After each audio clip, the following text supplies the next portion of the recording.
روزوں کا مہینہ رمضان کا مہینہ ہے، جس میں قرآن اول نازل ہوا جو لوگوں کا رہنما ہے اور جس میں ہدایت کی کھلی نشانیاں ہیں اور جو حق و باطل کو الگ الگ کرنے والا ہے۔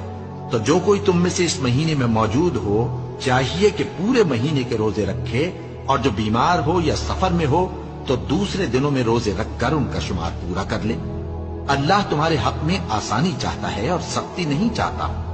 اور یہ آسانی کا حکم اس لیے دیا گیا ہے کہ تم روزوں کا شمار پورا کر لو،